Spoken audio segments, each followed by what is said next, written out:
toutes et à tous et merci de nous avoir rejoints pour ce nouveau numéro de votre émission Regard Neuf. Aujourd'hui, il sera question d'humiliation. Mais le sujet de l'humiliation, nous allons le traiter en deux parties. Mais aujourd'hui, il sera d'abord question de l'humiliation subie par les enfants et les conséquences sur la psychologie et le développement des enfants. Mais avant, qu'en dit la Bible? Abonnez-vous, activez la cloche de notification. Nous allons revenir juste après le générique pour en parler.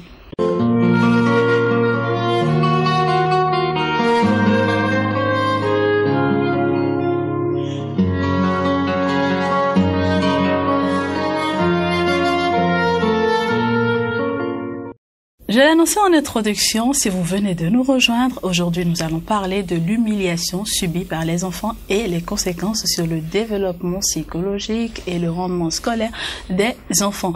Mais avant, nous allons commencer par découvrir ce qu'en dit la Bible, ce qui est dit à propos de l'humiliation dans la Bible, et ce sera avec le Père Jean-Baptiste Toupé, directeur adjoint du Centre diocésain des éditions et des médias de l'archidiocèse de Cotonou, CEDEM. Bonjour mon Père. Bonjour Maria. Merci d'être là. C'est toujours un plaisir. Alors, vous allez nous aider à faire une petite clarification avant de nous dire ce qui est dit dans la Bible au sujet de l'humiliation. D'accord Marianne. L'humiliation peut conduire comme thème à penser que nous voulons parler de ceux qui s'humilient devant Dieu. Non, dans cette émission, il n'en est pas question. Nous voulons parler de l'humiliation subie. Et si j'ose une petite définition de l'humiliation, c'est le fait de porter atteinte à l'honneur d'une personne, de porter atteinte à sa personne ou avoir le sentiment de l'avoir dominé, de l'avoir écrasé et lui avoir fait subir quelque chose de honteux. Cela nous reprécise donc que les cas d'humiliation, quand on entend dans la Bible, par exemple, que on s'humilie devant Dieu, ce n'est point parce que Dieu veut la honte de la personne, et ce n'est pas non plus que la personne se fait honte pour plaire à Dieu. Dans ce cas-là, c'est que la personne se fait humble, petit, choisit de reconnaître son rien du tout, je dirais, pour laisser place à la miséricorde de Dieu. L'humiliation subie, c'est quand quelqu'un volontairement porte atteinte à votre honneur en faisant soit de la calomnie, soit en vous blessant dans votre amour propre ou physiquement, quand la personne vous met à terre au sens vrai comme au sens figuré, et tirant du plaisir de cela. Dans la Bible, je ne note pas directement des exemples de cas d'humiliation d'enfants. Il est certes vrai que la Bible recommande dans l'éducation des enfants, nous pouvons lire ce que je dis là au livre des Proverbes, de ne pas laisser de côté la punition. On va jusqu'à lire, ne laisse pas le bâton pendant que tu éduques ton enfant. Mais ce n'est pas du tout à prendre dans le même sens, parce que là, c'est l'éducation. Il ne s'agit pas d'humilier l'enfant. Il y a des dérives qui, parfois, vont ou peuvent être interprétées dans ce sens-là. Ce que je pourrais appeler dérive, comme je le disais, c'est à partir de l'exemple d'Ésaü et de son frère Jacob. Jumeaux, nés de leur mère, la Bible nous dit que la maman a eu une préférence pour Jacob, et puis le papa avait une préférence pour Ésaü. Il n'y a pas véritablement d'autres cas il n'y a pas eu de cas de maltraitance sur eux, non, mais la fin de l'histoire nous dit un peu que la préférence des parents a joué un peu un rôle dans le sort final, quand la maman a fait tout ce qu'elle pouvait pour que Jacob prenne, ou je dirais vole, la bénédiction de son frère Ésaü. Puis quand Ésaü est venu plus tard, le papa, Isaac, qui était le père, dit, mais je ne peux plus refaire ce que j'ai fait. Donc, cela, c'est juste un exemple, c'est peut-être un peu tiré, mais voilà le seul cas que je pourrais indiquer comme légèrement, disons, une humiliation comprise peut-être comme ça par les deux enfants qui ont joué un mauvais tour à la fin de cette histoire. Donc voilà, l'humiliation, c'est véritablement quelque chose que Dieu combat. Il y a plein d'autres passages dans la Bible qui démontrent combien Dieu vole au secours de la personne humiliée, de la personne qui subit des méchancetés et tout. Voilà un peu pour dire, l'humiliation n'est jamais choisie comme chemin par Dieu, quoi jamais, mais les cas qui arrivent, Dieu est toujours là pour veiller au grain, pour aider et relever la personne ou les personnes qui ont subi cela. D'accord. Merci beaucoup, Père Jean-Baptiste, pour ce tour dans la Bible. Nous allons recevoir notre invité pour aller un peu plus en profondeur juste après le générique.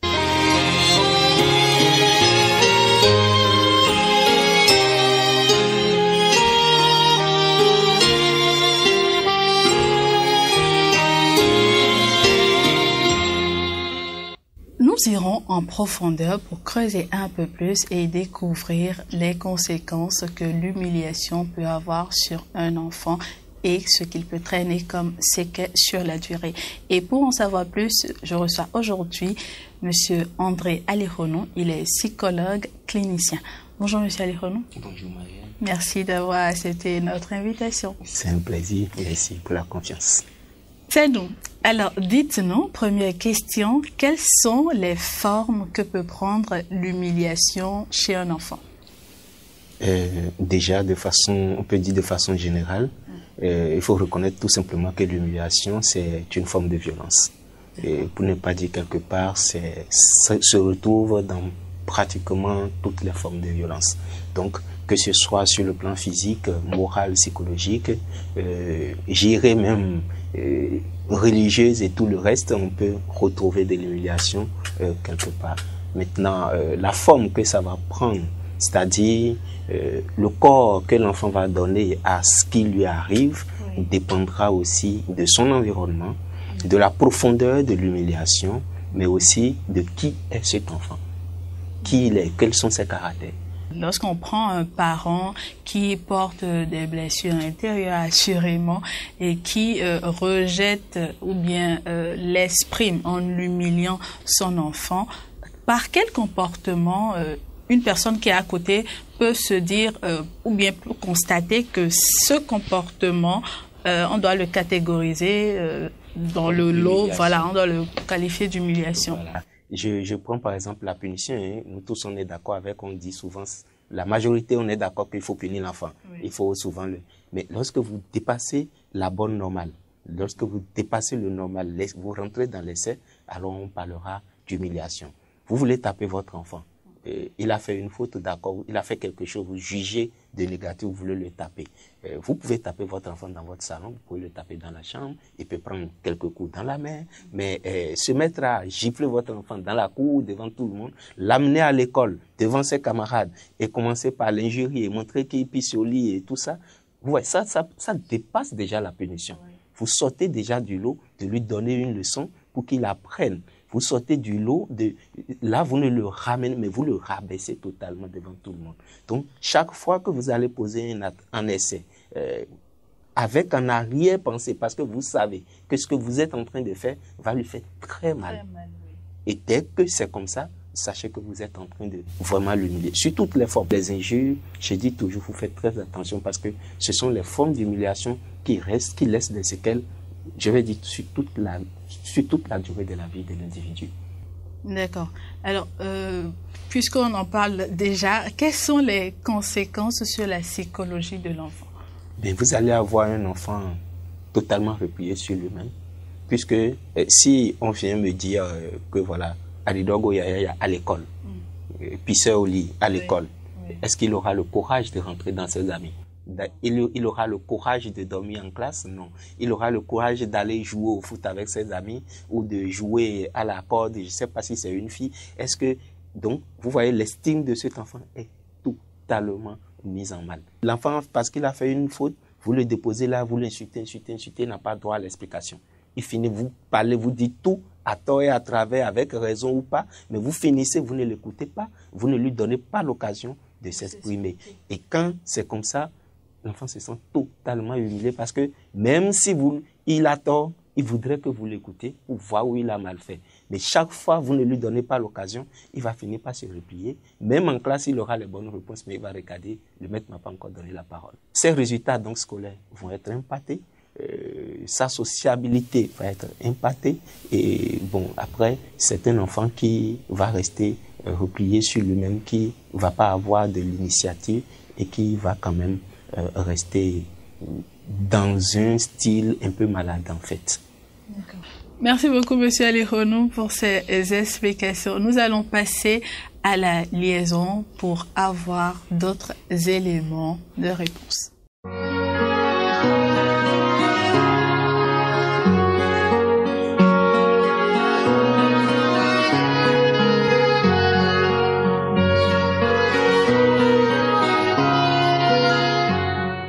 Dans la liaison, nous allons essayer de vous apporter quelques éléments de réponse supplémentaires et quelques clarifications tout en faisant un lien entre la foi et la psychologie. Alors, Père Jean-Baptiste, pour un enfant qui vient vous voir et qui vous dit, voilà, papa me suit tout le temps à la maison, et qui peut-être, dont le parent suit cette émission, qu'avez-vous à dire à ce parent-là? Je pense que, m'appuyant sur ce que le psychologue a dit, les parents doivent reconsidérer un certain nombre de choses par rapport à l'état affectif de leurs enfants. Car des propos qui humilient ou des actions qui humilient peuvent laisser des traces indélébiles et des traces qui vont rester peut-être jusqu'à leur mort. Et je voudrais donc profiter de ce moment pour dire, il est important pour vous, parents, si par malheur, vous faisiez subir des humiliations à vos enfants, consciemment ou inconsciemment, c'est le moment de revisiter ce que la parole de Dieu dit. Voyez-vous, tu n'insulteras pas. C'est pour la considération de la dignité humaine. Donc, vos enfants sont des humains qu'il faut considérer. Et j'irai, pour moi, prêtre, j'irai jusqu'à dire, les propos humiliants ou les propos insultants sont comme des malédictions que vous invoquez sur vos enfants. Pourquoi les faire venir si c'est pour invoquer le malheur sur eux? Donc, il vaut mieux reconsidérer les choses. Ils ne sont peut-être pas toujours corrects, mais c'est des enfants.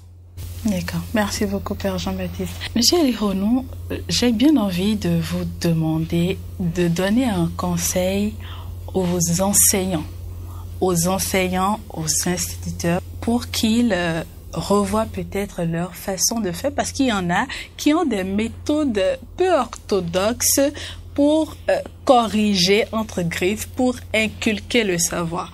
Votre préoccupation est légitime parce que, à part la maison, la deuxième figure paternelle, pour ne pas dire éducative, plus que celle, souvent pour certains enfants, plus que celle de la maison, ce sont les enseignants que nous rencontrons.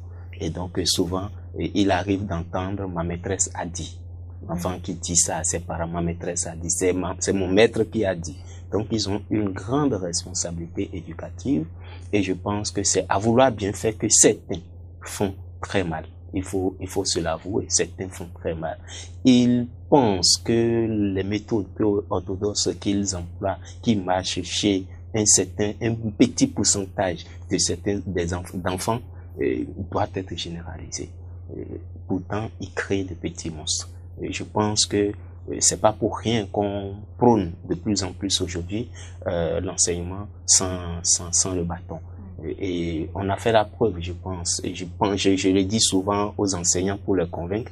Je dis, combien de fois vous tapez le premier de la classe pour qu'il soit meilleur? Pratiquement jamais. Et pourquoi vous voulez taper le dernier pour qu'il puisse être mieux que le premier ou comme le premier? Donc, vous n'employez pas la bonne méthode. Si vous voulez qu'il soit comme lui, employez la même méthode. Expliquez-lui davantage parce que vous ne tapez pas l'autre et vous le tapez pour qu'il soit, il va avoir peur davantage. Donc, il va penser que vous avez quelque chose contre lui.